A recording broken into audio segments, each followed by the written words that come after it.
ஒரு மிகப்பெரிய காடு. நைட் டைம்ல டோர்ச் லைட் மட்டும்தான் இருக்குது. அந்த காட்டுக்குள்ள நடந்து போறாங்க. ஏன்னா அவங்களுக்கு முன்னாடி ஒரு மிகப்பெரிய ஆந்தையோட சிலை இருக்குது. ஸோ இது ரியலா நடக்கிற ஒரு சீக்ரெட்டான கெதரிங். இதுதான் பொஹீமியன் க்ரோன்னு சொல்லக்கூடியது. பொஹீமியன் க்ரோனா கலிஃபோர்னியாவில் இருக்கக்கூடிய ஒரு சீக்ரெட்டான பிளேஸ். 1872 ஸ்டார்ட் பண்ணாங்க. ஷாக்கிங்கான விஷயம் என்னன்னா, இங்க நார்மல் பீப்புளுக்கு போகவே முடியாது. இந்த உலகத்துல இருக்கக்கூடிய ரொம்பவுமே பவர்ஃபுல்லான பீப்புள் மட்டும்தான் இங்க என்ட்ரி பண்ணப்படுவாங்க.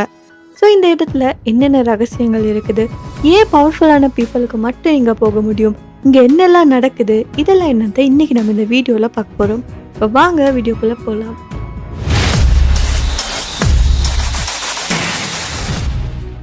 ஸோ முதல்ல சொன்ன மாதிரி இந்த பொஹீமியன் க்ரூன்னு சொல்லக்கூடிய இடத்துக்கு போகிற மக்கள் பார்த்தீங்கன்னா நம்மள மாதிரி சாதாரண மக்களாக இருக்க முடியாது.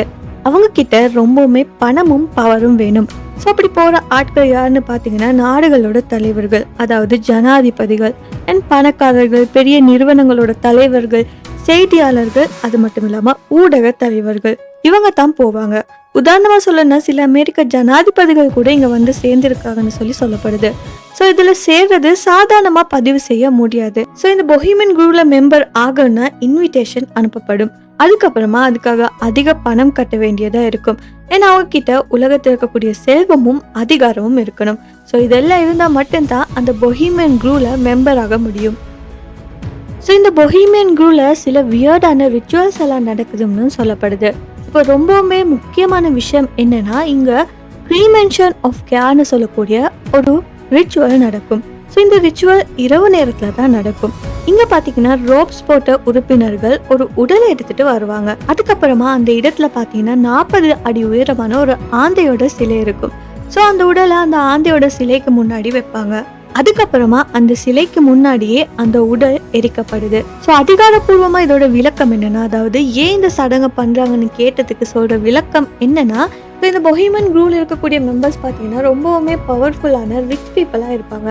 ஸோ பணம் எங்கே இருக்கோ அங்கே டென்ஷனும் ஒரிஸும் அதிகமாக இருக்கும். ஸோ அதனாலேயே அந்த மெம்பர்ஸோட ஸ்ட்ரெஸ், கவலைகள் இதெல்லாம் போகிறதுக்காக தான் ஒரு சடலத்தை 40 அடி உயரமான ஒரு ஆந்தையோட சிலைக்கு முன்னால எரிக்கிறாங்கன்னு சொல்றாங்க. ஸோ இதன் மூலமா அவங்களோட ஸ்ட்ரெஸ், எங்ஸைட்டி அண்ட் பிரச்சனைகள் இது எல்லாமே தீரும்னு அவங்க நம்புறாங்க.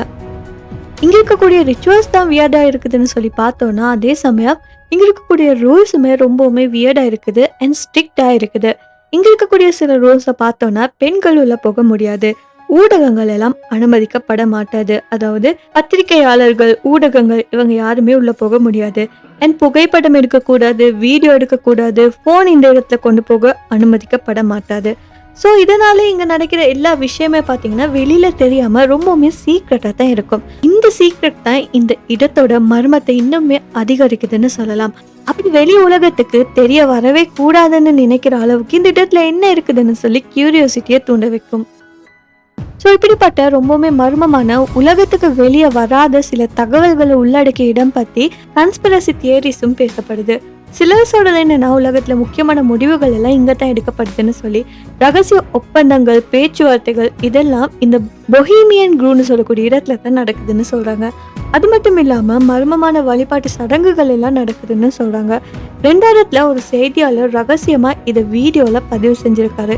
அதுக்கப்புறமா தான் பொஹீமியன் க்ரூ ரொம்பவுமே புகழ் பெற்றுச்சுன்னே சொல்லலாம். இப்போ இந்த பொஹீமியன் க்ரூன்னு சொல்லக்கூடிய இடத்துல இருக்கக்கூடிய முக்கியமான விஷயமே அந்த ஆந்தையோட சிலைன்னு சொல்லலாம். ஸோ அதை பத்தி கொஞ்சம் பேசலாம்.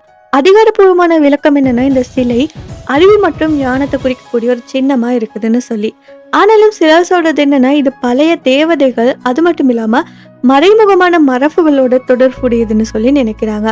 சில கான்ஸ்பிரசி கதைகள் சொல்றது என்னன்னா, இந்த சிலை ஒரு மர்ம ரகசிய சடங்குகளோட சின்னமா இருக்கக்கூடும்னு இன்னும் சிலர் சொல்றது என்னன்னா, இந்த சிலைக்கு முன்னாடி நிகழக்கூடிய க்ரீமேஷன் ஆஃப் கேர்னு சொல்லக்கூடிய சடங்கு பார்த்தீங்கன்னா ஒரு பழைய வழிபாட்டு வழிமுறையோட சம்மந்தப்பட்டதா இருக்கலாம்னு சில வரலாற்று பதிவுகள்ல இந்த ஆந்தையோட சிலையை பார்த்தீங்கன்னா பழைய காலத்திலே குடிமக்கள் மற்றும் அரசியல் தலைவர்களோட சக்தி சின்னமா பயன்படுத்தியிருக்காங்கன்னு சொல்லியிருக்காங்க.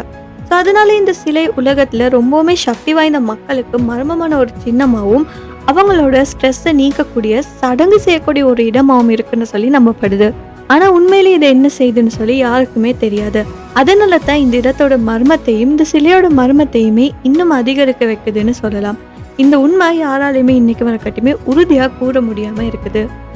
ஸோ கைஸ், இந்த பொஹீமியன் க்ரூனா power plus security plus rituals இது எல்லாமே மிக்ஸ் ஆன ரியலாக நடக்கக்கூடிய ஒரு இடம்னு சொல்லலாம். ஸோ இன்றைக்கி வரக்கட்டுமே இந்த பொஹீமியன் க்ரூ ஒரு மிஸ்ட்ரியான இடமாக தான் இருக்குது. ஸோ இதே மாதிரி இன்னும் உங்களுக்கு சீக்ரெட் மிஸ்டீரியஸான டாபிக்ஸ் வேணும்னா மறக்காம இந்த வீடியோவை லைக் பண்ணி ஷேர் பண்ணி நம்ம யூடியூப் சேனலை சப்ஸ்கிரைப் பண்ணி பக்கத்தில் இருக்க பெல் ஐக்கானையும் கிளிக் பண்ணிக்கோங்க.